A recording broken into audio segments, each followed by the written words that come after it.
Mudah-mudahan dalam keadaan sehat walafiat. Untuk kali ini masih di mata pelajaran fikih, yaitu bab Thaharah kelas 7. Kita akan mempelajari tentang Thaharah. Yang pertama kita pelajari adalah tentunya adalah pengertian Thaharah, kemudian bersuci, hadas, wudhu, dan tayamum. Inilah poin-poin yang akan kita pelajari pada bab kali ini. Yang pertama adalah pengertian Thaharah. Secara bahasa, kata Thaharah merupakan bentuk masdar dari kata tahura, yaitu tahuro, yang berarti suci atau bersih. Sementara menurut istilah Thaharah adalah bersuci atau membersihkan dari segala sesuatu yang menjadikan diperbolehkannya mengerjakan ibadah sholat, tawaf, dan membaca Al-Quran.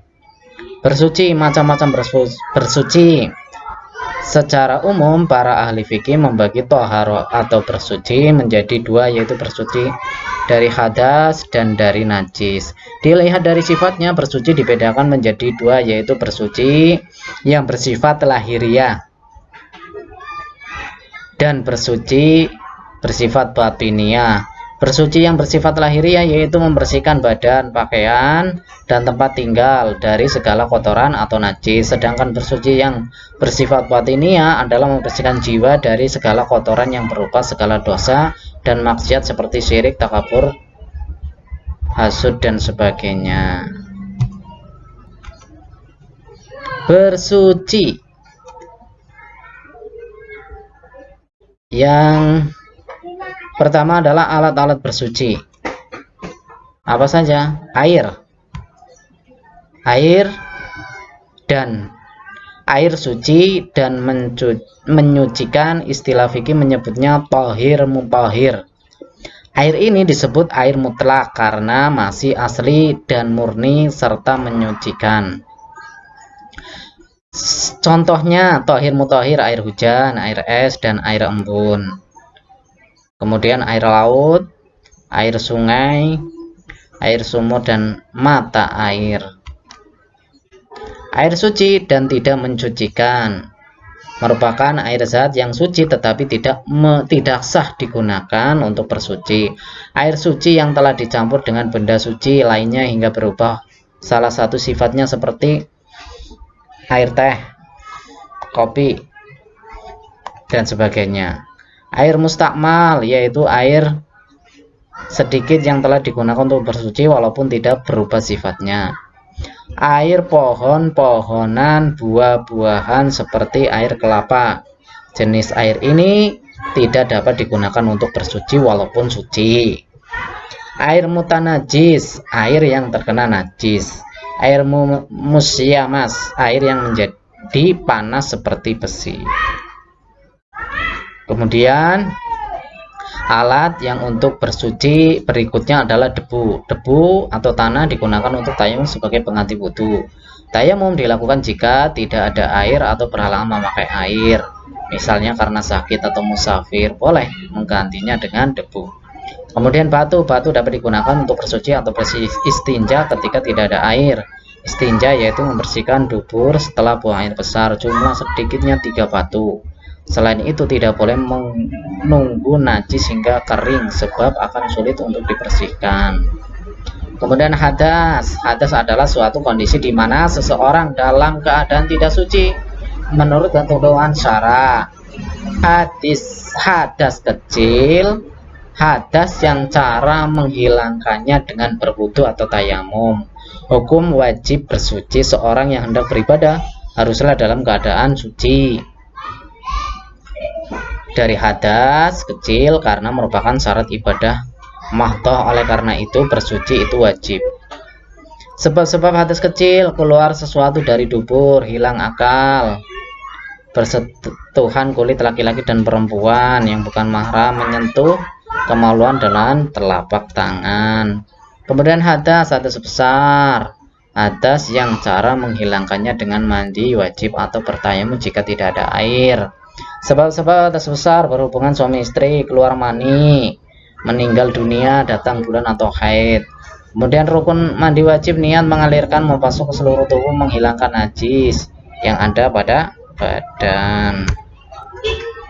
Kemudian hadas, sunnah mandi wajib membaca basmalah, berwudu sebelum mandi, menggosok seluruh badan dengan tangan berturut-turut tidak berselang waktu. Larangan bagi orang yang berhadas besar, dilarang sholat, tawaf, memegang mushaf dan membaca Al-Quran, i'tikaf. Khusus wanita haid dan nifas dilarang berhubungan suami istri dan puasa. Kemudian dilarang sujud tilawah. Najis secara bahasa, kata najis merupakan bentuk fa'il dari kata najasa yang berarti kotor. Sementara menurut istilah, najis adalah sesuatu yang dianggap kotor oleh syara. Adapun termasuk najis yang disepakati oleh ulama 4 madhab, yaitu tinja, kemudian mazi, madi, darah binatang, kemudian muntah, air kencing, madi, darah, bangkai binatang yang bagian tubuhnya terpotong. Macam-macam najis, najis muhafafah, najis mutawasitoh, najis muholado. Itu adalah berbagai jenis macam-macam najis. Yang cara mensucikannya tentu dilanjutkan dengan wudhu. Secara bahasa, wudhu berasal dari kata tawadda, ya tawaddu.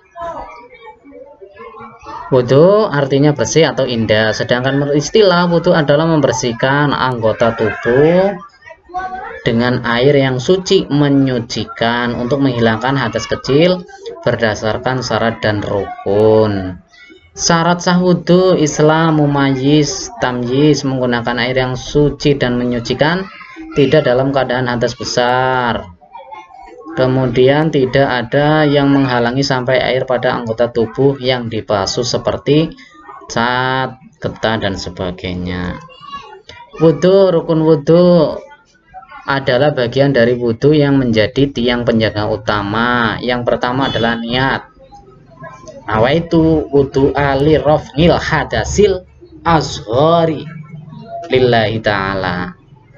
Kemudian membasuh muka, membasuh kedua tangan sampai siku, mengusap sebagian kepala, membasuh kedua kaki sampai mata kaki, kemudian tertib. Tayamum secara bahasa memiliki makna al-qasdu, artinya sengaja.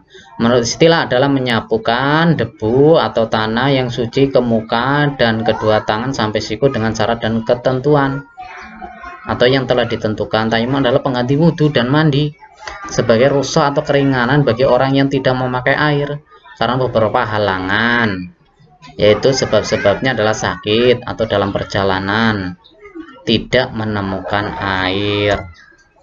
Tayamum, ada halangan sehingga boleh tayamum, misal sakit, itu syaratnya. Yang kedua syaratnya adalah sudah masuk waktu sholat, sudah diusahakan mencari air kemana-mana tidak ada, menggunakan debu atau tanah yang suci, menghilangkan najis sebelum melakukan tayamum.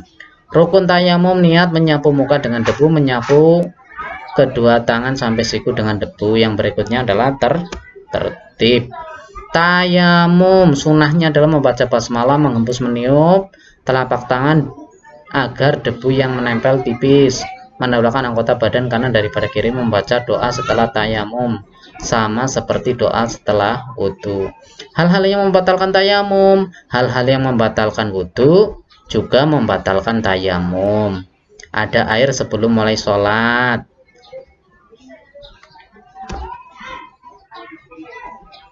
Demikian bab toharoh pada kesempatan kali ini. Mudah-mudahan dapat difahami dan bermanfaat. Saya akhiri. Assalamualaikum warahmatullahi wabarakatuh. Sampai jumpa.